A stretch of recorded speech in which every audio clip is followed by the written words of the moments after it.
இந்த உலகத்துக்கு வந்ததுல இருந்து நான் பாக்குறேன், மனுஷனா கட்டின கோயில், அதுல மனுஷனா செஞ்சு வச்ச சிலை, மனுஷன் கண்டுபிடிச்ச கற்பூரம், அதோட மனுஷனே செஞ்ச மணி, அதை எடுத்து ஆட்டிட்டு மனுஷனே உருவாக்குற மந்திரத்தை சொல்லி கடவுளே இதை தீர்த்து வைக்க சொன்னா எப்படிப்பா தீர்த்து வைக்க முடியும்? இந்த உலகத்துல மனுஷனுக்கு என்னையா கொடுக்கல? ஆகாசத்தை கொடுத்தேன், நீரை கொடுத்தேன், நெருப்பை கொடுத்தேன், காத்தை கொடுத்தேன், ஏன் காய்கறிகளை கொடுத்தேன், மரவகைகளை கொடுத்தேன், இதையெல்லாம் ரசிக்க கண்ணை கொடுத்தேன், காரை கொடுத்தேன், மூக்க கொடுத்தேன், உழைச்சி சம்பாதிக்கிற 2 கைகளை கொடுத்தேன். இதையெல்லாம் பயன்படுத்துறதுக்கும் இதனால ஏதாவது பிரச்சனை வந்தா தீர்க்கிறதுனா மூளையில கொடுத்தேன். அந்த மூளையை உபயோகப்படுத்துறதே கிடையாது. கடவுளே பிரச்சனை தீர்த்து வைத்து நான் எப்படி தீர்க்க முடியும்?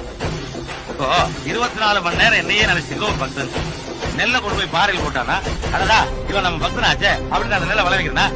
உன்ன மாதிரி கடவுள் இல்ல இல்ல சொல்லிட்டு ஒரு நாத்திகன் நெல்லை கொண்டு போய் வயல்ல போட்டானா, இவன் எப்ப பார்த்தாலும் நம்ம திட்டு இருக்கானே அப்படின்னு அந்த நெல்லை விளைவிக்காம தடுக்கிறா? இல்லையே, அங்க விளைவிக்கிறதும் இல்ல, இங்க தடுக்கிறதும் இல்ல. கடவுள் மனுஷனுக்கு பிரச்சனை உண்டாக்குறது இல்ல, மனுஷனால் உண்டான பிரச்சனையை கடவுள் வந்து